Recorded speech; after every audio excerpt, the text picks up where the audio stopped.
So Pie's got a topic. If you had one day to meet with anyone in history, could it be current or past, you could do anything with them, who would you meet and what would you do during that day? I'll let you go first on that one. Shit.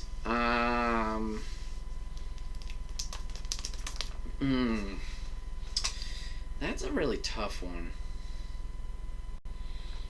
Do we have to stick with one? Because I'm sure, like, I'm gonna have new ideas as we're talking. Because I have one right now in my mind, but I don't know if it's the best answer. I don't know if Pie's okay with this or not, but I say we kind of let this run. Like, if you think of something, bring it up. Let it rock. Because we just spent an hour on Star Wars. Make it 3 hour. Let's let this run. See where. Okay. All right. Nostradamus. Give me those lottery numbers. Nice, Shonen. Never trust a Frenchman. Never trust a Frenchman. All right. So for my at least first answer is current. I'm a big WWE fan. I would like to hang out with, I think, Jeff Hardy for a day. I want to kind of not. I want to talk. Okay, he's had a very up and down life. He's had early successes. He started wrestling when he was like 16 for WWE, and then, he had a pretty good career. He had a lot of drug problems and had to leave and got in trouble. Then he tried resurging, but then also fell down even farther. Yeah. And then now he's back on the up and up. He's cut out a good majority of stuff, and he seems like he's happy and a family man and has 2 daughters and things like that. Like, I've always been a fan of him and his work. I kind of want to talk to him about, like, his life, how he knew, or what helped him get better, how, like, his time on the road was, what were things he learned, what were things that he just didn't like. And he's also really artistic in numerous ways. Like, he does a lot of painting and sculpting, but he also is musically talented, and just kind of, like, see inside of his head a little bit, like, how he thinks and stuff of that nature. So I think that would be what I would do. So for my day, I guess, like, if I could, like, walk, like, on their property, like, just walk around and see all of his work and stuff like that, and just talk to him. I don't know, like, what else we do for fun, to be honest, but I think just pick at his brain would be the biggest thing that I'd be interested in doing. I guess would be him, but I mean, another one that I'm thinking of, also a wrestler, would be Shawn Michaels, because he had that period of down point. I don't know. I like the rise and fall and then the re-rise, because he had an early career, then he made a change for himself, he blew up, and then unfortunately just alcohol got to him, and then he became a family man and was reborn, and he hasn't had any problems since, and he's led a good life, and I've always been a fan of his work and his showmanship. So I guess those would be my answers, but it's just, like, pretty much just picking at their brain. It wouldn't be anything, like, activity-wise that I can think of, but I don't know. Who you thinking? So I'm gonna give an answer here, and it's gonna seem kind of obvious and probably a frequently given answer to this question. But based on me as an individual and my beliefs, I would love to be able to sit down one-on-one, face-to-face with Jesus. Mainly because, as somebody of that belief system, I'm 2,000 years after. I don't know what was explicitly said or wasn't said back then. I'd take him fishing, because it seems like he and the boys are down with fishing all the time. But I'd just like to ask him, like, being the dude who's going to know everything, apparently, I'd like to ask him, I don't know, just, like, learn ways that I can improve myself. Learn from him how to be more compassionate to people, because it's that's something I definitely need to work on, is my compassion with people and relating to people, helping people. And also because it's like you bring up Shawn Michaels. One of the big parts of Shawn Michaels' transformation was that he became a Christian person. Yeah. And he's not the that's yeah. I had an uncle who, when I knew him as a kid, I really didn't necessarily enjoy being around him. Mm-hmm. And if we were going to be at family get-togethers with a lot of that part of my family, there was my family's got issues with alcoholism. So, not my parents, thankfully, but some of their siblings and whatnot, and he was one of them. And it was just very unpleasant to be around that part of the family. And then, like, a couple of years ago, he had a similar type of come to Jesus moment, as they would call it. Mm. And now this is a guy that I love being around. Mm. He's been a really great uncle to me, like, because he was 26 years in the Navy.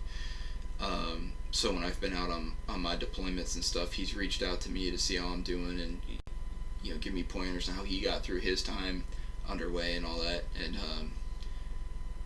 I just saw a great movie the other day with it's got a lot of actors in it, but it was about a guy, it's a true story, whose father was not an alcoholic or anything, but very angry, like life was disappointing to him, that he hadn't achieved what he thought he was going to achieve, and which is very relatable. And the guy had a lot of anger, and their relationship was terrible, and the son ended up leaving at the end of high school and going out with his band or whatever, and they ended up becoming like a big name. But his dad ended up having a similar moment where he found Jesus and transformed and became somebody that, like, unfortunately, like, not to give too much away, I haven't said the name of the movie though, so that helps. He finally is able to reconcile with his dad, and the hard part was his dad developed cancer in the time that they were estranged.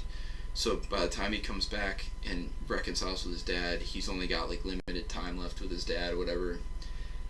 And I'm not gonna lie, I'm not like a super emotional person, but there was a scene in the movie where he was writing in his diary, like, how come now that my dad's the friend and dad I always wanted him to be, I don't have him for long, and how is that fair? And I broke down, because that's just like, I don't know, father-son moments in movies get me. But because I think you're the same way. Like, I view my dad as one of my best friends, and I think that's awesome. Not everybody has that, unfortunately, but so I don't know. I'd like to sit down and just kind of talk with him and hear what his true message was, without other people's interpretations, without thousands of years in between us, and then just apologize for any of the bad stuff I've done in my life to his face. If I've been cruel to people or other things like that. I don't know. It's almost kind of selfish too, because I'd hope it would make me into a better person. But yeah, I just take him fishing and see what he's got to say about things. I don't know. It's basic answer. But that's when I read the question, that was the first thing answer that popped into my head. So, but hopefully someday, if I don't screw up too bad, maybe I will have that opportunity. Do we want to answer Shonen's question? Yeah, I got one more, and then we can move to Shonen's. Okay. Well, you mentioned. Well, I mean, as you were talking, I thought of another one that I thought would just be interesting, and a somewhat enlightening experience, at least for myself in my current state. Once again, activity is just literally sit down and talk.